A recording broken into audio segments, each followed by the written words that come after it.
Did the Seahawks get the best defensive player in the 2024 NFL Draft? Well, after 14 straight offensive players went off the board for the first time in history, it would then seem that the Indianapolis Colts went hunting for an edge rusher rather than purely looking for the best defensive player in the draft. We had the best rusher in the draft. The Seahawks were gifted a Willy Wonka golden ticket, and they didn't scalp it by trading back. Instead, they took Byron Murphy, who they graded as the best defensive player in the draft. The defensive tackle out of Texas appears a steal, given that historic first-round run on offensive players. This draft, though, was widely criticized for being thin on top-end defensive talent.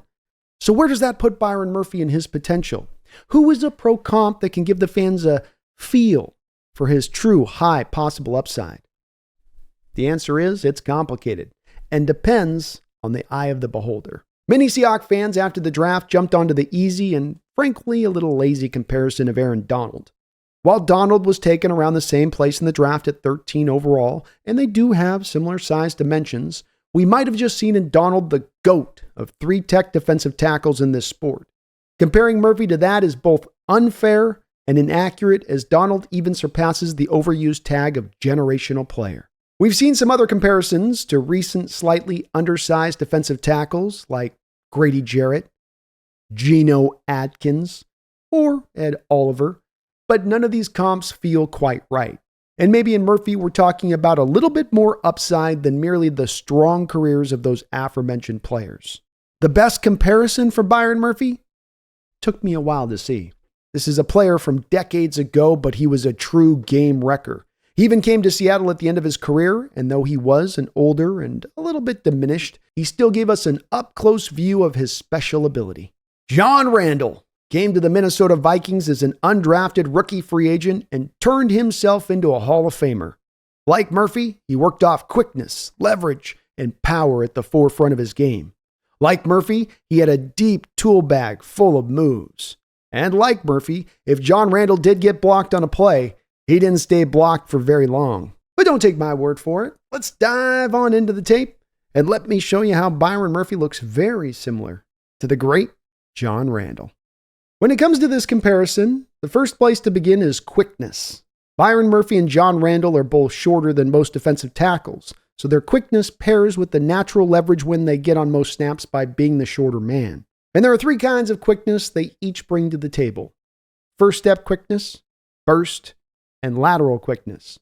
They're also able to pair these together at times, as you'll see here. Byron Murphy in this first cut-up is aligned heads up over the right guard. Post-snap, the guard overshoots his punch, and where Murphy once was, he no longer is.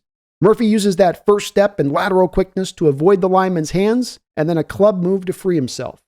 The club both locks the guard in place and also allows Murphy to slingshot around him. The quarterback bails on the pocket fast, or it's a designed keeper, but it's still a nice pressure by Murphy. Same kind of play later in the Oklahoma game. Murphy gets lateral and upfield and uses the club to make sure the cut block is a complete whiff. The play is run away from Murphy, but he wins the rep. And here you have John Randle lined up across the guard, though he's shaded outside the guard's left shoulder. Randle shows you how fast that first step quickness was and gets himself clear using a club, just like Murphy. First step quickness, club, clear. First step quickness, club, clear. Both players will also use a rip move once they've challenged with their initial quickness.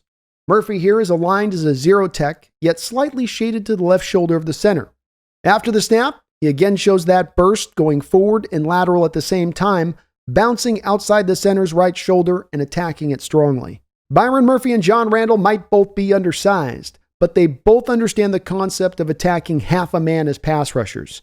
Houston's center is caught off guard, no doubt thinking Murphy was going to shoot the gap he was aligned from. Murphy then uses the rip move to clear himself. The rep is partially already won with the quickness, but the rip move gets him fully freed. And here's John Randle attacking that same shoulder, half a man, and bringing that rip move to bear fast and snappy. Back to Murphy, aligned just as we saw Randle, attacking that outside shoulder, bringing in the rip move to clear. Might have got held here, preventing the sack, but the quarterback also gets the ball out fast. Murphy again against Kansas State. He gets under the pads of the center and is always getting upfield with that subtle rip move to clear him. He hits the quarterback, who throws a dead duck that is somehow caught. Now to Randle. He gets under the pads of the lineman, and just like we saw Murphy do, rides the half a man to the quarterback using his inside arm with that same subtle rip technique. On Murphy and Randle's tape, they always feel like they're making progress up the field, not slowed in the least by one offensive lineman. It takes two. Murphy here, first step quickness, engages the rip, creates instant pressure, and the quarterback essentially throws it away. And again here, just to reinforce the point, beat the lineman to the spot, get the leverage win, press the rip button, and keep the legs churning like a running back trying to grind out extra yards. Murphy gets a sack here if he's not blatantly held. And back over to Randle. Beat the lineman to the spot, get the leverage win, and press the rip button, baby. Another trait that these two both have in common is the stutter swipe. Few defensive tackles are quick enough with their feet to even try and stutter step an offensive lineman. With Murphy's running back background, it comes naturally to him. The stutter step leaves the lineman unsure of which gap Murphy is attacking. Once Murphy thinks he's got the lineman leaning, he brings in a swipe move to clear himself. Notice the two hands swiping versus the one-arm club move I showed you before. Murphy's getting double teamed here, or he would have created pressure. Same move from an all-22 look. Don't pay attention to the fact he's getting doubled. Notice the stutter step against the first blocker. When he explodes out of that first stutter step, if not for the second blocker, he's getting free. Murphy uses the stutter swipe quite a bit, and it will help to make him a handful at the next level. And now John Randle for comparison. It's a very quick stutter step, but it's there. And I can assure you it messes the lineman up when he's got to deal with a big man quick enough to pull it off. Pairing multiple moves together is one of the hardest things a defensive lineman can learn. You see so many who have one move and they use it and that's all they got.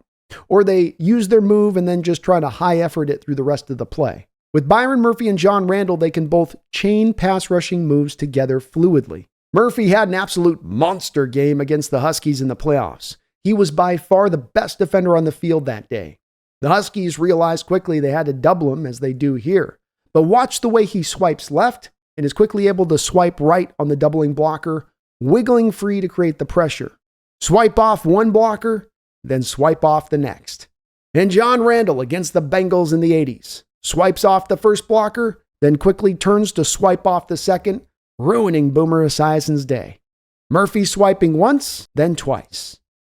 Randle swiping once, then twice.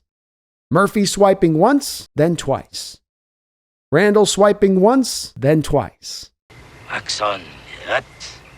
Axe off, that. Something that can happen when you're this quick and able to win the leverage war, you can create back-breaking explosion. Why are we seeing Murphy doubled on so many of his snaps in college? Because when you didn't, you got plays like this. And here's the same with John Randle, dumping a man on his back that outweighs him by easily 50 pounds. John again, turning his man into a blocking sled. And here's Byron Murphy, turning his man into a blocking sled. Low man with quickness who knows how to use his hands can create surprising power. Splitting double teams in pass pro is no easy task, but here you can see Murphy pinball his way through the gap doing just that. And John Randle back against the Niners in the day. Pinballs off the guard, into the center, into the quarterback. Both of these guys are just so bouncy and athletic that big, heavy-footed linemen look all that much slower. The final point of commonality between Byron Murphy and John Randle is high-octane effort. Their motor runs red hot. If it's hard to block them initially, then keeping the block sustained is like trying to hold down a rabid wolf. They're going to bust loose and probably bite you in the process. It was a struggle for me to fully grasp the potential of Byron Murphy. When Aaron Donald came out of college, you could see the flashes of greatness at the forefront. He was a disruption and pressure machine at Pitt. His first step quickness was insane. His explosive power might have been even freakier. Donald's college production was also off the charts. Byron Murphy, on the other hand, had 1 year of solid, not spectacular production. Yet the more tape you dive into, the more the explanations make sense. Donald wasn't asked at Pitt to be a nose tackle like Murphy.